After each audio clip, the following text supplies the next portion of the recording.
एक बार फिर से आप लोग का मेरे YouTube channel tech study with Piyush में स्वागत है।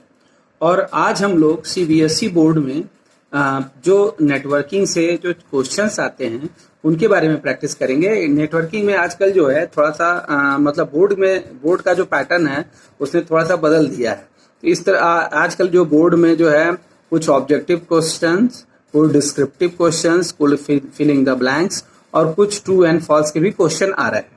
ठीक है, तो इस तरह से आज जो हम लोग क्या करेंगे, आज हम लोग जो एक एक करके नेटवर्किंग के कुछ ऑब्जेक्टिव क्वेश्चंस को पहले देखते हैं, उसके बाद हम सब्जेक्टिव फिलिंग द ब्लैंक्स देखेंगे और फिर उसके बाद ट्रू फॉल्स देखते हैं और फिर आगे क्वेश्चंस डिस्कस करते हैं कि कैसे क्वेश्चंस जो है बोर्ड के एग्जाम में आते हैं, उसकी हम प्रैक्टिस करेंगे।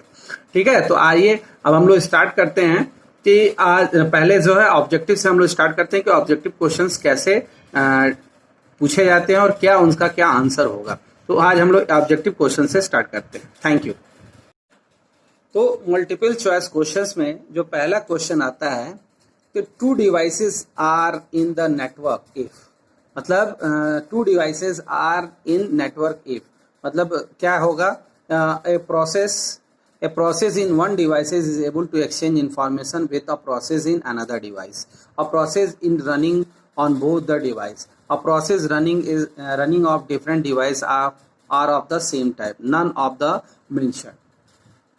मतलब कह रहा है कि टू डिवाइसेस, जो नेटवर्क में टू डिवाइसेस होते हैं वो करते क्या हैं, तो इसका इन चारों में से आंसर बताना है। तो पहला जो दिया इसमें, a process in one device is able to exchange information with the process in another device, मतलब जो एक डिवाइस जो होगा उसे दूसरे डिवाइस से क्या करेगा, इंफॉर्मेशन का एक्सचेंज करेगा। ठीक है, और दूसरा डिवाइस होगा वो भी पहले वाले से इंफॉर्मेशन का एक्सचेंज करता है। दूसरा जो आंसर इसमें दिया है, अ process is running on both device, मतलब सिर्फ प्रोसेस रन होगा लेकिन उनमें एक्सचेंज कुछ नहीं होगा।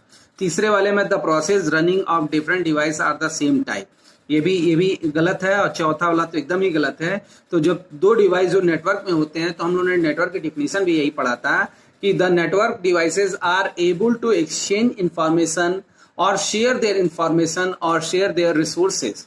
ठीक है, तो इस आंसर के हिसाब से जो पहला जो दो डिवाइस जो नेटवर्क पे होंगे वो क्या होंगे, वो नेटवर्क पे एक दूसरे से कनेक्टेड भी होंगे और साथ में क्या होगा, इंफॉर्मेशन को एक्सचेंज भी कर सकते हैं, इंफॉर्मेशन को एक दूसरे से बदल भी सकते हैं। तो इसका जो आंसर आएगा वो कौन सा आंसर हो जाएगा, फर्स्ट आंसर हो जाएगा, a process is one device is able to exchange information with a process in another device. तो पहले का आंसर क्या हो जाएगा, ये पहले का आंसर ये हो जाएगा। ठीक, इसी तरह से इसी क्रम में हम लोग नेक्स्ट जो सेकंड क्वेश्चन है, what is the stand alone computer. Stand alone का मतलब कि अकेले जो सिंगल कंप्यूटर है, एक जो अलग कंप्यूटर है, वो क्या करेगा, क्या होता है या क्या करता है। तो अ कंप्यूटर, इसका पहला जो ऑप्शन दिया हुआ है, a computer that is not connected to a network, it means the computer is not connected to any connected network, मतलब किसी भी नेटवर्क पे वो कनेक्टेड नहीं है। A computer that is being used as a server. A computer, third है, the computer that does not have any peripheral attached to it. A computer that is used by only one person. ठीक है, तो अब देखिए ये कह रहा है कि स्टैंड एलोन जो कंप्यूटर होता है, स्टैंड एलोन का मतलब क्या हो गया कि the computer which is not connected with any other computer और एनी अदर डिवाइस, मतलब वो ना किसी कंप्यूटर से कनेक्टेड है ना किसी डिवाइस से कनेक्टेड है। तो इस तरह के कंप्यूटर्स को हम बोलते हैं स्टैंड एलोन कंप्यूटर। ठीक है, तो इसका जो बेस्ट आंसर है, आप देखिए फोर्थ भी ऑप्शन सही हो सकता है, computer that is used by only one person. लेकिन इसमें जो एक ये चीज लिखा हुआ है, ये नहीं लिखा है कि वो इंटरनेट से कनेक्टेड होगा कि नहीं होगा, या जो भी चीज इंटरनेट से कनेक्टेड नहीं होगा। तो इसका मतलब फोर्थ वाला आंसर सही नहीं है। दूसरा वाला बी वाला जो आंसर है, computer that is being used as a server, तो जब सर्वर की तरह हम यूज करेंगे तो इसका मतलब उसके साथ कंप्यूटर क्या है, कनेक्टेड है। और सी वाला जो है answer, the computer that does not have any peripheral attached to it, ये भी कोई आंसर, ये भी जो ऑप्शन है वो सही नहीं है। ठीक है, इसलिए पहला जो आंसर है वो एप्रोप्रिएट है। Computer that is not connected to a network, it means stand alone computer हम उसी को बोलते हैं जो कंप्यूटर किसी भी नेटवर्क से कनेक्टेड नहीं होता, उसी को हम बोलते हैं स्टैंड एलोन कंप्यूटर। करेक्ट। आपको समझ में आया? तो इस तरह से ये सेकंड क्वेश्चन का ए आंसर करेक्ट है, computer that is not connected to a network. ठीक, इसी क्रम में इसी सीरीज में थर्ड जो क्वेश्चन आता है, the central computer which is powerful than other computer in the network is called as, क्या हम बोलते हैं, मतलब जो सेंट्रल कंप्यूटर जो बीच में लगा कंप्यूटर है या जिससे सारे कंप्यूटर अटैच हैं वो पावरफुल कंप्यूटर होता है, other which is powerful than other computer in the network is called, मतलब जो अदर कंप्यूटर से पावरफुल होता है तो उसको हम क्या बोलते हैं, क्लाइंट, सर्वर, हब और स्विच। तो हमने बताया कि हब और स्विच क्या होता है, ये कंप्यूटर नहीं होते हैं, ये कंप्यूटर के डिवाइस हैं या नेटवर्किंग डिवाइस हैं, हब और स्विच। हब क्या करता है, एक से ज्यादा कंप्यूटर को आपस में कनेक्ट की तरह वर्क करता है, या स्विच भी उसी तरह से वर्क करता है। ठीक है, ये दोनों डिवाइसेस होते हैं, नेटवर्क डिवाइसेस होते हैं। अब क्लाइंट और सर्वर, यहाँ दो ऑप्शन और बचे। तो क्लाइंट क्या होता है, क्लाइंट में जो सर्वर से सर्विस को लेता है, यानी जो सर्वर को रिक्वेस्ट करता है सर्विस रिसीव करने के लिए, तो उसको हम बोलते हैं क्लाइंट। और क्लाइंट हमेशा क्या होता है, नोड होता है। हमेशा जो नोड होगा वो क्या बोला जाता है, क्लाइंट बोला जाता है। यानी नोड की एक खासियत होती है कि नोड जो है हमेशा जो है सर्वर को रिक्वेस्ट करेगा और सर्वर से इंफॉर्मेशन को अपने कंप्यूटर में अपने मेमोरी में लोड करता है, तो इसलिए उसको बोलते हैं क्लाइंट। अब जो पावरफुल कंप्यूटर होता है, जो जिससे सारे अटैच होते हैं या सारे कनेक्टेड होते हैं, तो उसको हम बोलते हैं, ऐसे डिवाइसेस को हम बोलते हैं सर्वर। तो यानी इसका जो आंसर है, इसका इस कंप्यूटर का जो इस क्वेश्चन का जो आंसर है वो क्या है, सर्वर। और सर्वर जो डिवाइस होता है वो सर्वर क्या करता है, बहुत ही पावरफुल कंप्यूटर होता है और नेटवर्क से हमारे कनेक्टेड होता है, सारे डिवाइसेस उससे क्या होते हैं, अटैच होते हैं, तो इसलिए इसको बोलते हैं सर्वर। यानी इसका करेक्ट आंसर है सर्वर। इसी तरह से जो नेक्स्ट क्वेश्चन है, इसमें क्या है कि network in which every computer is capable of playing the role of a client और अ सर्वर और both at the same time is called. ठीक है, तो अब इसका आंसर क्या होगा, ये कह रहा है कि network in which every computer is capable of playing the role of a client और अ सर्वर और both at the same time.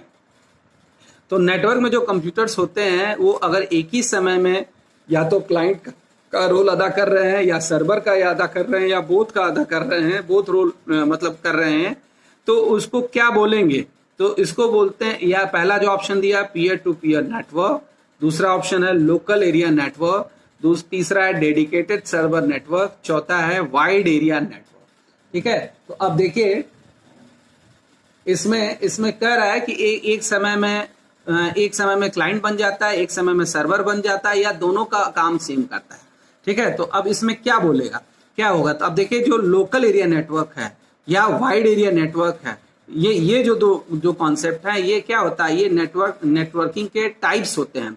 ठीक है, लोकल एरिया नेटवर्क जिसको हम लैन बोलते हैं, वाइड एरिया नेटवर्क जिसको हम क्या बोलते हैं, वैन बोलते हैं। तो ये दोनों जो है ये हमारे नेटवर्किंग के टाइप्स होते हैं, तो ये दोनों को हम ये दोनों नहीं आंसर होंगे। ठीक, अब आया इसके बाद पीयर टू पीयर नेटवर्क और डेडिकेटेड सर्वर नेटवर्क। ठीक, तो अब देखिए डेडिकेटेड सर्वर का क्या मतलब क्या होता है, डेडिकेटेड सर्वर नेटवर्क, यहाँ पे लिखा भी हुआ है सर्वर नेटवर्क, यानी हमने डेडिकेटेड सर्वर उसको फिक्स कर दिया है, वो हमेशा डेडिकेटेड है, वो एकदम जैसे नहीं होता किसी काम के प्रति डेडिकेशन से मतलब बना हुआ है, यानी डेडिकेटेड है, यानी इसका मतलब इसको सिर्फ उसी काम के लिए डिजाइन किया गया है, डेडिकेटेड कर दिया गया। यानी अगर कोई सर्वर है, सर्वर भी कई तरह के होते हैं, जैसे प्रिंट सर्वर होता है, फाइल सर्वर होता है, डिवाइस सर्वर होता है। तो अगर मान लीजिए डिवाइस सर्वर बना है तो वो सर्वर जो होगा वो डेडिकेटेड सर्वर होगा, यानी वो सिर्फ डिवाइस के लिए ही वर्क करेगा। या अगर कोई फाइल सर्वर है तो वो जो सर्वर होगा वो सिर्फ फाइल की शेयरिंग से रिलेटेड होगा। तो ये चीज हो गया, तो ये डेडिकेटेड सर्वर नेटवर्क है, यानी ये भी ऑप्शन सही नहीं है। अब बचता है कौन सा, पीयर टू पीयर असेसमेंट, मतलब कि हम जब जहां जैसा मिला, जो चीज की जरूरत हुई उसी हिसाब से हमने जो काम किया उसको हम बोलते हैं पीयर टू पीयर। ठीक है, अगर हमको जो भी चीज मिल गया हमने उसी हिसाब से उसका काम किया। ठीक है, तो उसको बोलते हैं पीयर टू पीयर, यानी अगर हमको क्लाइंट का, अगर कंप्यूटर को क्लाइंट का काम मिल रहा है तो क्लाइंट की तरफ वर्क करेगा, अगर सर्वर का काम मिलेगा तो सर्वर की तरफ मिलेगा। इसलिए इसका जो करेक्ट आंसर है वो है A, peer to peer network. Peer to peer network मतलब कि उसी नेटवर्क में उसी कंप्यूटर को अगर सर्वर की तरह वर्क मिलेगा तो सर्वर की तरह काम करेगा, और अगर नेटवर्क क्लाइंट की तरह वर्क मिलेगा तो वो क्या करेगा, क्लाइंट की तरह काम करेगा। इसीलिए इसको बोलते हैं पीयर टू पीयर नेटवर्क। ठीक है, तो इसका करेक्ट आंसर है ए। अब देखिए इसमें पांचवा जो क्वेश्चन आ रहा है, in peer to peer network, fifth जो क्वेश्चन है, in peer to peer network each computer in a network is refer to as. ठीक है, तो पीयर टू पीयर नेटवर्क में जो कंप्यूटर्स होते हैं उनको हम क्या बोलते हैं? पीयर टू पीयर में मतलब वो जब जिस तरह का काम मिलेगा उसको उसी तरह का काम करेंगे, तो उस नेटवर्क में जो कंप्यूटर होते हैं उनको हम क्या बोलते हैं, उस नेटवर्क के कंप्यूटर्स को? तो इसमें पहला जो ऑप्शन दिया हुआ है सर्वर, दूसरा दिया है ऑप्शन क्लाइंट, तीसरा दिया है पीयर, और चौथा दिया option sender. A B C D, इन चारों में से कौन सा आंसर सही है? ठीक है, तो अब हम लोग जानते भी हैं कि जो सर्वर होता है वो सर्वर का काम क्या होता है, सर्विस देना होता है। ठीक है, क्लाइंट है, वो क्लाइंट का काम क्या होता है, क्लाइंट मतलब वो सर्विस को रिसीव करता है। ठीक है, अब ये दोनों जो है सर्वर, यानी एक समय में सिर्फ सर्वर रहेगा और क्लाइंट जो है वो सिर्फ क्लाइंट का काम करेगा। अब पीयर टू पीयर नेटवर्क में एक ही नोड जो होता है या एक ही जो कंप्यूटर है वो दोनों का वर्क करता है। ठीक है, तो इस दोनों का वर्क करेगा तो यानी सर्वर और क्लाइंट तो नहीं होगा इसका आंसर। ठीक, अब बचा क्या हमारे पास, तीन चीज। फिर अगला जो डी है, सेंडर दिया हुआ है, सेंडर का काम क्या होता है, सिर्फ भेजने का है। तो सेंडर का कोई कुछ नहीं, नेटवर्किंग में कोई कॉन्सेप्ट नहीं होता सेंडर का। अब बचा सी पीयर। पीयर का मतलब क्या हो गया कि जो भी कंप्यूटर होगा पीयर टू पीयर असिस्टमेंट में या पीयर टू पीयर नेटवर्क में, यानी वो जो नोड होगा वो भेजेगा भी, वो सर्वर भी बनेगा, वही क्लाइंट भी बनेगा, यानी वो रिसीव भी करेगा और सेंड भी करेगा, यानी रिसीवर भी होगा और सेंडर भी होगा। इसीलिए इसका जो करेक्ट आंसर है दैट इज पीयर। पीयर जो होता है यानी जो पीयर टू पीयर नेटवर्क होगा उसमें जो भी कंप्यूटर्स लगे होते हैं उनको हम बोलते हैं पीयर। ठीक है, करेक्ट है, यानी पीयर का काम क्या होता है, सेंडिंग भी काम करेगा एट ए टाइम और एट ए टाइम रिसीविंग का भी काम करेगा, या दोनों काम एक ही साथ समय करेगा, एक ही समय में दोनों काम करेगा। इसके बाद नेक्स्ट जो क्वेश्चन है that is 6, which transmission media is capable of having a much higher bandwidth data capacity. मतलब विच ट्रांसमिशन मीडियम, अब आप याद करें ट्रांसमिशन मीडिया मतलब कौन सा आ गया, ट्रांसमिशन मीडियम हो गया कम्युनिकेशन चैनल्स आ गया। ठीक है, तो विच कम्युनिकेशन चैनल या which transmission media is capable of having a much higher bandwidth. किस ट्रांसमिशन मीडिया की बैंडविड्थ क्या होता है, सबसे ज्यादा होता है या सबसे ज्यादा है। ठीक है, तो इस क्रम में सबसे पहला जो ऑप्शन दिया कोएक्सियल केबल। तो कोएक्सियल केबल हमने बताया, कोएक्सियल केबल जो होता है डिस्क केबल में हम लोग यूज करते हैं। कोएक्सियल केबल का यूज जो है ट्विस्टेड पेयर केबल हमने बताया था वायरिंग के लिए यूज किया जाता है, या बहुत पहले जो है टेलीफोन वायरिंग में यूज किया जाता था ट्विस्टेड पेयर केबल। ठीक है, इसी तरह से अनट्विस्टेड पेयर केबल भी ट्विस्टेड की ही तरह से होता है। वो दोनों अनट्विस्टेड केबल का मतलब दो केबल को हमने सीधे दौड़ा दिया है, सीधे हमने प्लग कर दिया है, उसको बोलते हैं अनट्विस्टेड पेयर केबल, ये आप लोग जान भी रहे हैं। और चौथा जो है वो है हमारा फाइबर ऑप्टिक्स केबल। तो हमने बताया था कि कोएक्सियल केबल जो होता है हमारा डिस्क केबल का यूज होता है, डिस्क केबल में यूज होता है, और इसका बैंडविड्थ जो होता है ट्विस्टेड पेयर से थोड़ा सा ज्यादा होता है। ट्विस्टेड पेयर केबल की बैंडविड्थ सबसे क्या होती है, या डेटा कैपेसिटी जो है बहुत कम होती है। तो सबसे कम होता है ट्विस्टेड पेयर केबल, उसके बाद बीच आता है कोएक्सियल केबल, और जो सबसे हाई बैंडविड्थ कैपेसिटी होती है या बैंडविड्थ जो होता है इसका मतलब क्या है, वो किसमें होता है, ऑप्टिकल फाइबर। ये ऑप्टिकल फाइबर केबल में होता है जिसको फाइबर ऑप्टिक्स या OFC भी बोला जाता है। तो इस केबल की कैपेसिटी क्या होती है, सबसे ज्यादा होती है। हमने बताया भी था कि ऑप्टिकल फाइबर केबल में क्या होता है, लाइट जो होता है रिफ्लेक्ट होते हुए चलता है, उसमें कोर में जो है रिफ्लेक्टर लगा होता है, और वो जो भी लाइट होता है लाइट के ऊपर ही हम सिग्नल को सुपर इम्पोज कर देते हैं, और एक सोर्स होता है और एक डिटेक्टर होता है, और वो ट्रांसमिट होते होते बहुत लंबे दूरी तक जाता है, और उसमें हमको रिपीटर की जो जरूरत होती है बहुत ज्यादा डिस्टेंस के बाद जरूरत पड़ती है रिपीटर। ठीक है, तो इसका जो करेक्ट आंसर है वो कौन सा आंसर है, 6 है। 6 का जो करेक्ट आंसर है दैट इज फाइबर ऑप्टिक्स, यानी फाइबर ऑप्टिक केबल होता है। करेक्ट, ये हो गया। अब नेक्स्ट जो क्वेश्चन है 7th में which type of transmission media is the least expensive to manufacture. अब लिस्ट एक्सपेंसिव टू मैन्युफैक्चर मतलब कौन सा ऐसा केबल है जो सबसे कम एक्सपेंसिव होता है, लिस्ट एक्सपेंसिव होता है मैन्युफैक्चर के द्वारा। तो कोएक्सियल, तो जैसे हमने बताया कि कोएक्सियल केबल जो होता है वो आपका डिस वाली जो केबल होती है वो कोएक्सियल केबल होता है। ट्विस्टेड पेयर केबल और ये जो कैट केबल है, ट्विस्टेड पेयर केबल के ही टाइप होते हैं कैट केबल। अब कैट केबल में कई आते हैं, कैट 1, कैट 2, इस तरह से हमने बताया भी था जब हमने ट्विस्टेड पेयर केबल पढ़ाया था, तो आप लोग को उस समय बताया था। तो ट्विस्टेड पेयर केबल का ही ये पार्ट है कैट केबल जो है। तो कैट केबल तो आंसर नहीं है। ठीक, अब बचा हमारे पास तीसरा ऑप्टिकल फाइबर ऑप्टिक केबल। अब फाइबर ऑप्टिक केबल में हमने बताया था कि ये बहुत ही ज्यादा क्या होता है, एक्सपेंसिव होता है, क्योंकि इसकी जो ट्रांसमिशन स्पीड है वो बहुत ही क्या होती है, फास्ट होती है। ये ऑप्टिक कोएक्सियल केबल और ट्विस्टेड पेयर केबल पे इलेक्ट्रॉनिक सिग्नल्स फ्लो होते हैं, इलेक्ट्रॉन्स फ्लो करते हैं, जबकि ऑप्टिक फाइबर ऑप्टिक केबल में लाइट बीम पे वर्क करता है। ठीक है, तो अब जो कॉस्टिंग होती है फाइबर ऑप्टिक केबल की सबसे ज्यादा कॉस्टिंग आती है, बहुत ज्यादा कॉस्ट होता है। ठीक है, कोएक्सियल केबल की कॉस्टिंग उससे थोड़ी सी कम आती है और सबसे कम जो कॉस्टिंग होती है वो किसकी होगी, ट्विस्टेड पेयर केबल की होती है। इसकी कॉस्ट क्या होती है, सबसे कम आती है। इसलिए ये इसका जो करेक्ट आंसर है, इस क्वेश्चन का जो करेक्ट आंसर है that is B, twisted pair cable. ठीक है, तो इस तरह से हम कोएक्सियल केबल को देख सकते हैं। इसी में नेक्स्ट क्वेश्चन जो है 8 question, which type of these components is installed, which type of components is internal to a computer and are required to connect the computer to a network। ठीक है, इसका मतलब क्या हो गया, which type of these components is internal to a computer and is required to connect to a computer to a network। ठीक है, तो मतलब कह रहा है कि कौन सा ऐसा कंपोनेंट, इंटरनल कंपोनेंट्स है जो कंप्यूटर को इंटरनेट पे कनेक्ट होने के लिए जरूरी है, नेटवर्क पे कनेक्ट होने के लिए क्या है, जरूरी है, कौन सा ऐसा कंपोनेंट है। ठीक है, तो अब देखिए इसमें पहला जो कंपोनेंट दिया है that is wireless access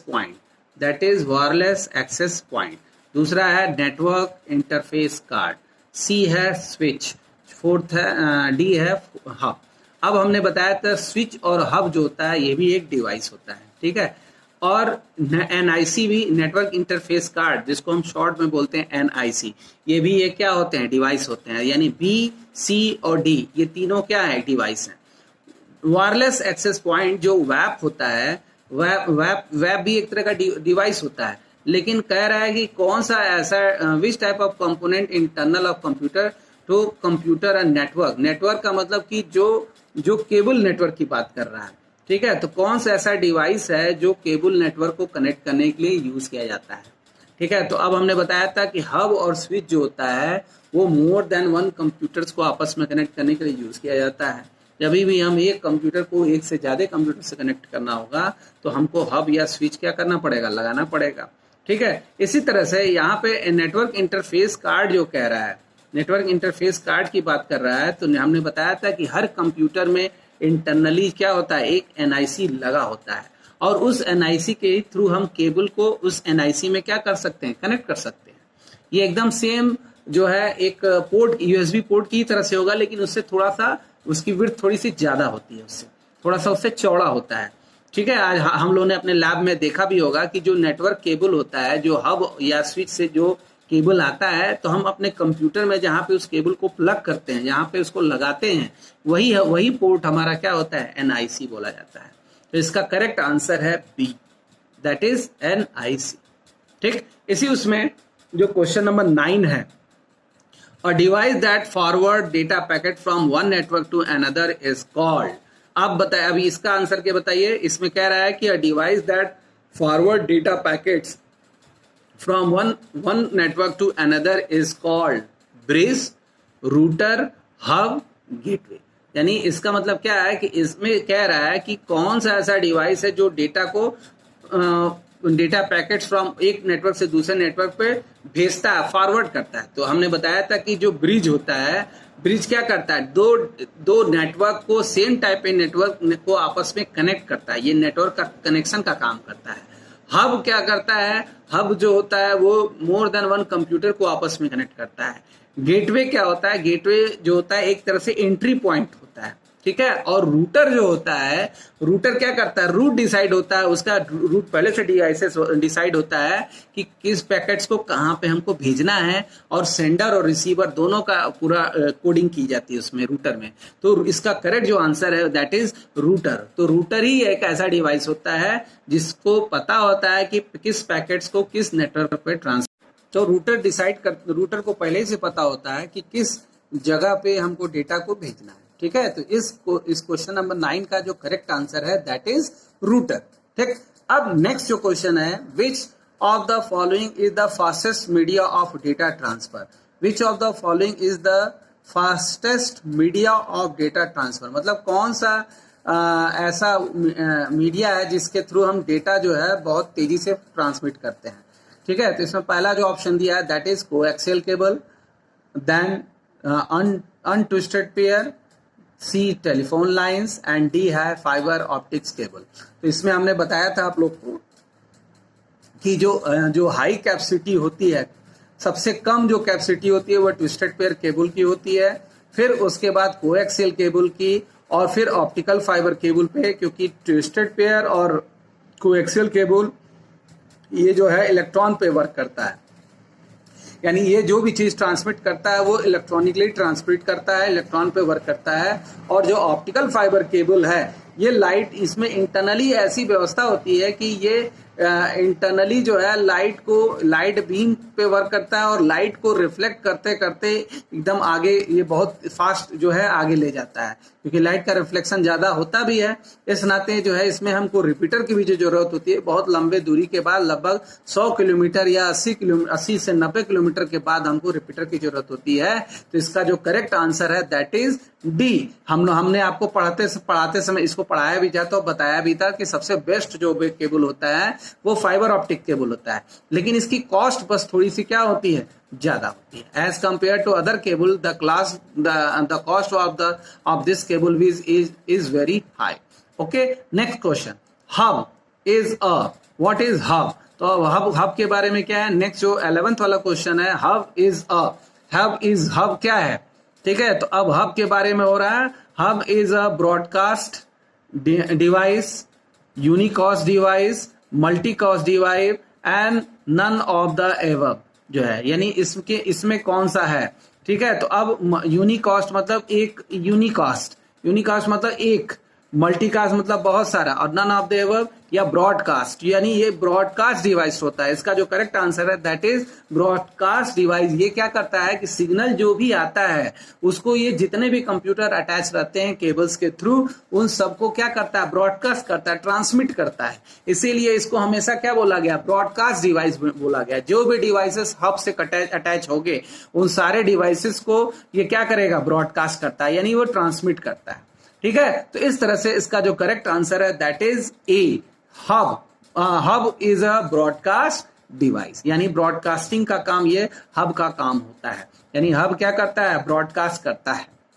next जो है 12 दैट इज स्विच इज। अब देखिए स्विच क्या करता है, स्विच भी क्या करता है, broadcast, unicast device, multicast, and none of the above, यानी स्विच भी जो होता है क्या होता है। अब देखिए यहाँ पे थोड़ा सा डिफरेंस है, हब क्या करता है, ब्रॉडकास्ट करता है, लेकिन स्विच जो होता है, स्विच का जो करेक्ट आंसर है दैट इज यूनिकास्ट करता है, यानी ये जो डिवाइस है जो भी सिग्नल आ रहा है उसको यूनिकास्ट के फॉर्म में ट्रांसमिट करता है, ठीक। अब इसी तरह से जो तीसरा जो डिवाइस थर्ड आता है, नेक्स्ट जो क्वेश्चन है 13 दैट इज 13 जो क्वेश्चन है 13 जो क्वेश्चन है, the device that can operate in a place of a hub is, यानी जो ऐसा डिवाइस जो हब की जगह पर यूज किया जाता है उसको हम क्या बोलते हैं, ठीक है। The device that can operate in place of hub is a switch, bridge, router, gateway, ठीक है। तो हमने बताया था कि जहां जहां हम स्विच लगा सकते हैं वहां पे क्या लगा सकते हैं, जहां जहां हम हब लगा सकते हैं वहां पे स्विच भी लगा सकते हैं, ठीक है। हब में क्या होता है कि हमने बताया था कि हब की एक खासियत होती है, ये इंटेलिजेंट नहीं होता है। इसमें होता क्या है कि जिस तरह से सिग्नल इसके पास आता है, ठीक है, वो उसी तरह से सारे जो भी कंप्यूटर अटैच होते हैं उन सारे कंप्यूटर्स को हब क्या करता है, ट्रांसमिट कर देता है। और हब के दो टाइप होते हैं, एक होता है एक्टिव हब, दूसरा होता है पैसिव हब। एक्टिव हब क्या करता है कि जो भी सिग्नल आ रहा है हब के पास, तो वो क्या करता है, उस सिग्नल जो भी आता है, जिस फॉर्मेट में भी सिग्नल आता है, उस सिग्नल को एम्पलीफाई करता है और एम्पलीफाई करके ट्रांसमिट करता है या ब्रॉडकास्ट करता है। और पैसिव हब क्या होता है, जिस तरह से सिग्नल आ रहा है उसी फॉर्मेट में सबको ट्रांसमिट कर देता है, यानी उसमें कोई मॉडिफिकेशन नहीं करता है, एम्पलीफाई उसको नहीं करता है। ठीक है। तो अब यहाँ पे जो पूछ रहा है कि the device that can operate in a place of hub is called switch। हम स्विच की जगह पे हम हब को यूज कर सकते हैं, लेकिन हमेशा ध्यान रखिए स्विच की जगह पे हम हब को यूज नहीं करते हैं ज्यादातर। ठीक है। हब बस जो होता है एक्सटेंशन की तरह से वर्क करता है। ठीक है। तो इसका जो करेक्ट आंसर है ए, दैट इज स्विच। नेक्स्ट जो आ रहा है, a repeater takes a weak and corrupted signal and क्या करता है ये, तो ये जो है क्या करता है, हमने बताया पहला जो है एम्पलीफाइज, ठीक है, दूसरा रीजनरेट्स, रीअसेंबल एंड रीरूट्स। ठीक है, रीरूट्स करता है। तो रीरूट्स तो करता नहीं है ये, रीरूट का मतलब रीरूट जो करता है वो रूटर करता है। रूटर जो है रूट डिसाइड करता है, तो रीरूट का काम नहीं करता है रिपीटर का। रिपीटर क्या होता है, देखिए हम बता रहे हैं रिपीटर क्या होता है। जैसे एक एग्जांपल हम आपको इसमें बताते हैं कि रिपीटर का कहाँ यूज होता है, कैसे क्या वर्किंग है। ठीक है। अब देखिए जैसे हम लोग के यहाँ जो इलेक्ट्रिक पावर सप्लाई आ रही है, ये कहाँ से आती है, ये आती है आपका, मान लीजिए अगर हम यहाँ पे रह रहे हैं तो यहाँ पे राप्ती नगर से आता है, राप्ती नगर पावर स्टेशन है। ठीक है। हम वहां से हमको घर आता है सिग्नल। तो होता क्या है कि जो इलेक्ट्रिसिटी का जो हो रहा है आजकल भूटान से, ये जो यूपी की जो लाइन आ रही है, उत्तर प्रदेश की जो लाइन आ रही है वो भूटान से आ रही है। वहां पे क्या हुआ है कि इंडियन गवर्नमेंट ने भूटान में क्या किया है कि अपना पैसा लगा करके, भूटान में कोई नदी है या वहां पे बांध बनाया उसने, और वहां से भूटान गवर्नमेंट से समझौता इसने किया है कि जो भी इलेक्ट्रिसिटी कंजम्पशन होगा, प्रोड्यूस होगा, उसका हम 60% भारत यूज करेगा और 40% भूटान को दे देगा बिजली का, पावर कंजम्पशन का। तो आप सोचिए कि जब भूटान से बिजली आ रहा है तो भूटान से बिजली आते आते उसके सिग्नल्स क्या होते हैं, वीक होते चले जाएंगे, क्योंकि जो एसी करंट होता है, अल्टरनेटिव करंट होता है, वह एनालॉग फॉर्म में होता है। और जैसे जैसे डिस्टेंस बढ़ता है उसके सिग्नल्स क्या होते हैं, वीक होते जाते हैं। तो अब भूटान से अगर कोई बिजली चल रही है तो उत्तर प्रदेश गोरखपुर आते आते वो सिग्नल क्या हो जाएगा, खत्म हो जाएगा।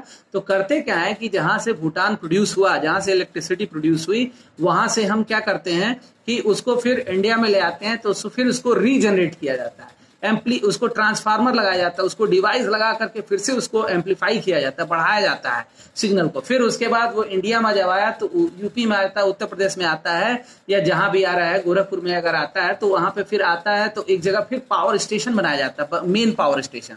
क्योंकि वहां से अगर कोई चीज चल रहा है तो दूरी डिस्टेंस के हिसाब से सिग्नल क्या होगा, वीक होगा। तो इसको फिर से एम्पलीफाई, जगह जगह बीच बीच में उसको एम्पलीफाई किया जाता है।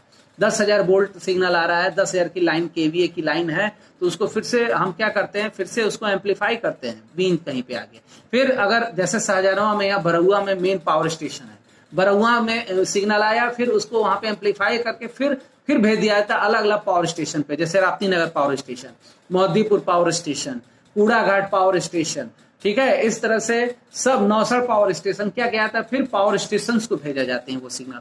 फिर वो पावर स्टेशन पे जाता है तो वहां पे भी फिर एम्पलीफायर लगा करके उसको फिर रीजनरेट किया जाता है, फिर से रीजनरेट किया गया, फिर से प्रोड्यूस किया गया, और रीजनरेट कर करके फिर हर मोहल्ले में आप देखते होंगे जो ट्रांसफार्मर है, ट्रांसफार्मर क्या होता है, वो भी एक तरह का एम्पलीफायर है। और वो भी क्या होता है, जो सिग्नल्स हमारे वीक होते जाते हैं उन सिग्नल्स को वो एम्पलीफाई करता है, उसको रीजनरेट का काम कराता है उससे फिर से, और वो फिर हमारे यहाँ पावर सप्लाई आता है। तो आप देखते हैं पावर सप्लाई भी जो आता है वो एकदम एक बराबर आता है। इसका मतलब क्या है कि ट्रांसफार्मर भी एक तरह से एम्पलीफायर है, और वो क्या करता है कि जो सिग्नल वीक हो रहे हैं उसको एम्पलीफाई करता है, और जो सिग्नल बहुत ही स्ट्रांग है उसको कम मतलब रेंज में ले आता है, उसको रेंज में लाने का भी काम करता है एम्पलीफायर। तो इसका जो करेक्ट एम्पलीफाई करता है। तो अब इसका जो करेक्ट आंसर है दैट इज 14 का जो करेक्ट आंसर है दैट इज रीजनरेट्स। यानी रिपीटर क्या करता है, रीजनरेट्स का काम करता है। 15 क्वेश्चंस क्या है, 15 जो है, which of the following is not a type of cloud, यानी इसमें कौन सा ऐसा है जो क्लाउड का टाइप नहीं है, प्राइवेट, पब्लिक, प्रोटेक्टेड, हाइब्रिड। हमने बताया था कि 4 तरह के क्लाउड्स होते हैं। पहला प्राइवेट क्लाउड होता है, दूसरा पब्लिक क्लाउड होता है, तीसरा कम्युनिटी क्लाउड होता है और चौथा होता है हाइब्रिड। ये चारों के बारे में हमने बहुत अच्छे से बताया है आप लोग को।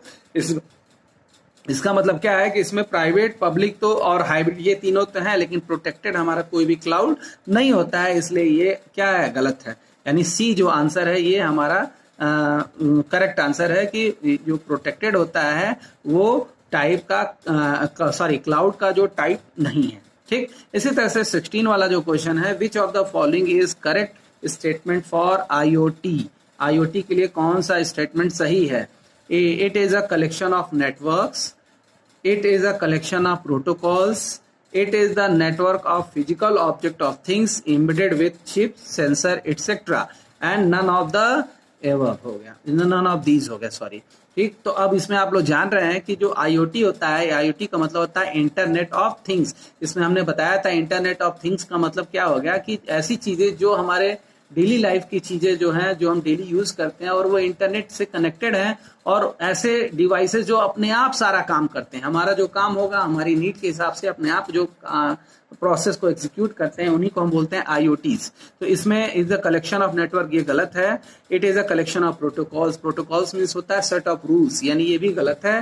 तीसरा हमारा ऑप्शन क्या है, करेक्ट है, क्योंकि it is the network of physical object और things embedded with chip, sensor, etcetera, यानी ये जो होता है फिजिकल ऑब्जेक्ट ऑफ थिंग्स होता है, और उन थिंग्स पे जो होते हैं कुछ चिप लगे होते हैं, सेंसर्स लगे होते हैं, उसके हिसाब से वो उसको डिटेक्ट करते हैं और जो भी काम होता है हमारा जो है वो टास्क परफॉर्म करते हैं। तो ये अब हमारा जो आज का ऑब्जेक्टिव का जो क्वेश्चन था वो खत्म हो गया, और अब इसके आगे हम लोग फिर पढ़ेंगे। और अगर आपको हमारा वीडियो अच्छा लग रहा है तो मेरे वीडियो को सब्सक्राइब जरूर करिएगा। Thank you, have a marvelous day.